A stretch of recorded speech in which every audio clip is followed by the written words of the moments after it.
something is happening in this country that must be looked at very carefully. The former president, Uhuru Kenyatta, had warned about this generation, the youth. And we have always emphasized on this channel that our youths are very peaceful and very productive if they are managed well. If you convince them and persuade them that you can listen to them, you're not going to lie to them, you're not going to use them. But they can be very explosive and very, very destructive if you provoke them. And I think for the past 1 month, you've seen them. We live with them as our daughters and sons and as our younger brothers, and we know them. They are so determined, and we have preached this over and over again, that they are tribeless and leaderless and partyless. Today, many were asking whether they would go to the streets because, according to the NIS, they were driving a narrative that these people are tired. Remember, William Ruto has always thought that when you buy time, then the momentum will slow down, and that is exactly what he wanted. So they were like, people will not go to the streets. In Kakamega, they unleashed some goons to intimidate. You know what happened in my earlier video? If you didn't see that, kindly check. They were overpowered.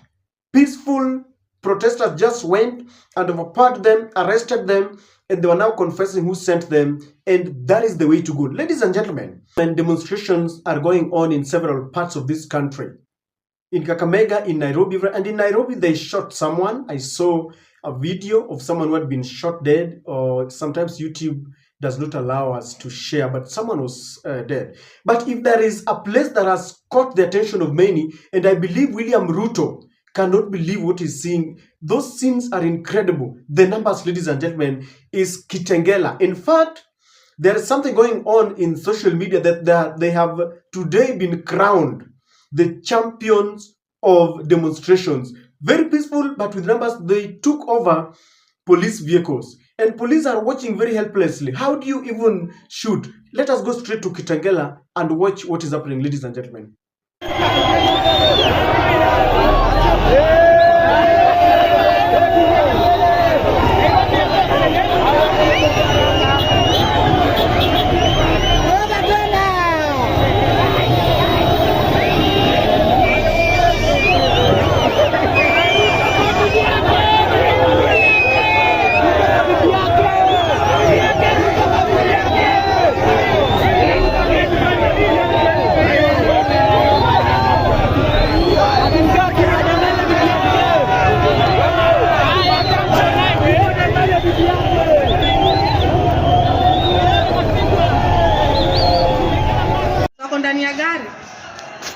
Ndani ya gari ya polisi.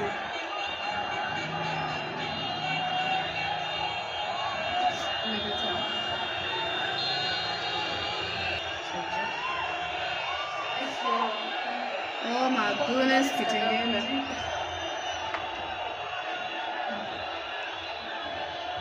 Amejisikia aje?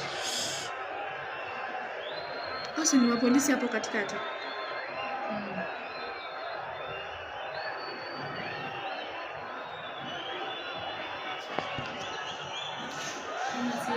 Leo Kitengela. It's another thing. Imagine uko tu ndani ya yoga.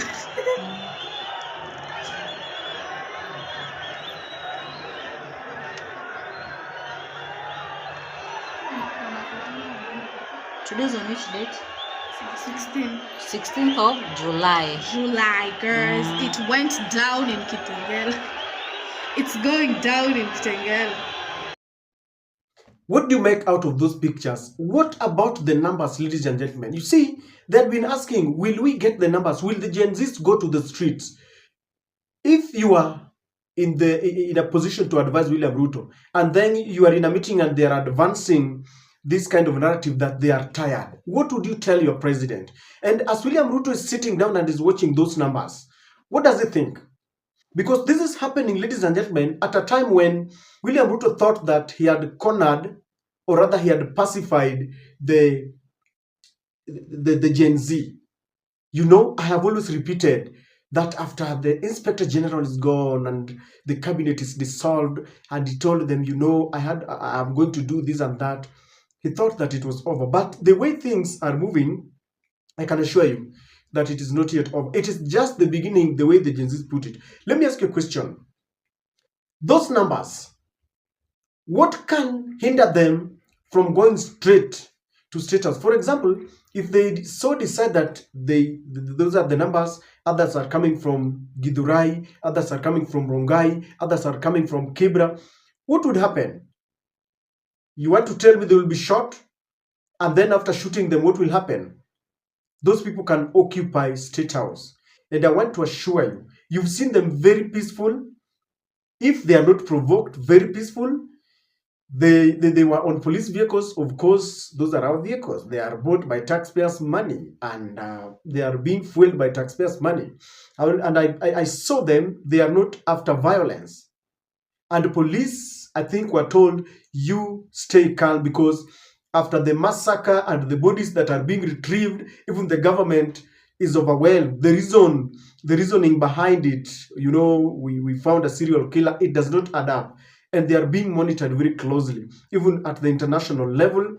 And they have been told, stay calm. Even though in other places they have shot dead, we still have very rogue police officers. And these people are very peaceful. I can assure you that what this means to William Ruto is, one, all the demands of that they want will be met. Like they said, it is just the beginning. They have not even reached the middle of their demands and demonstrations. I personally never thought that we would get those numbers. Where do they come from? Determination.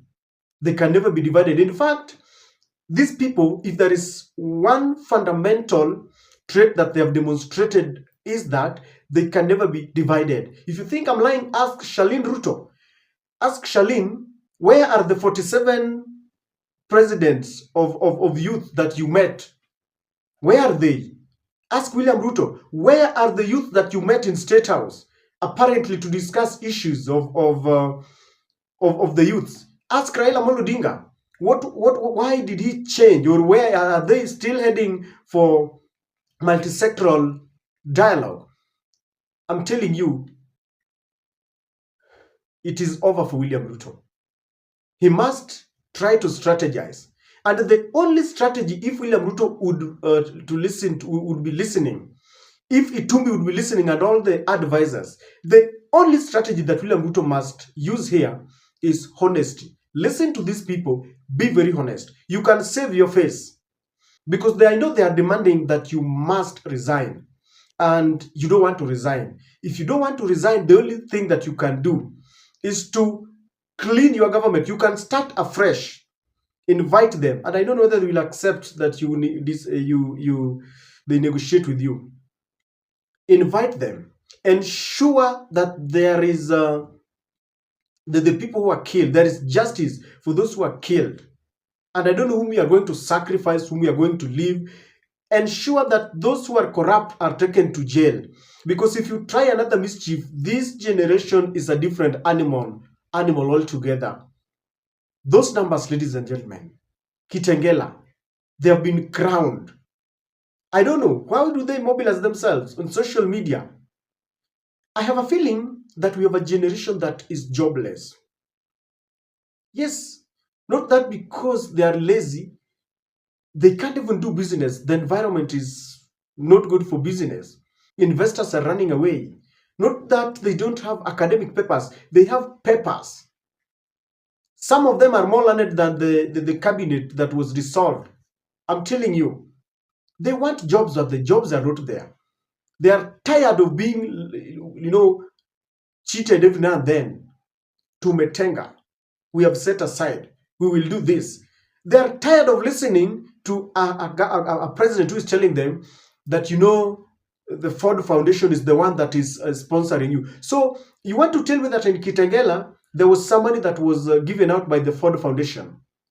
These are the kind of inflammatory statements. These people feel that they are being taken for granted. They are going there because they have issues that they want the government to listen to. And you are telling them that you know it is fraud. So are you telling them that they are so imbecile that they cannot realize that there is corruption and wastage, unemployment? They know, but when you start accusing others and telling them that they're being sponsored, they say, okay, you still haven't understood us. Until the day when William Ruto will understand these people genuinely, it is not going to be very easy. It is going to be lockdown after lockdown. And the day they will decide to go to State House, you will kill 200,000 and they will bring down your government. And we don't pray that we go that direction. William Ruto, listen to these people. William Samoei Ruto, the president of Kenya, please listen to them. You have suspended the finance bill. You've dissolved the cabinet. There is still more. Continue listening to them and you will succeed. Ladies and gentlemen, tell me what you think about those numbers. Do you think if they decide that in every corner they come out in those large numbers, what do you think they cannot do?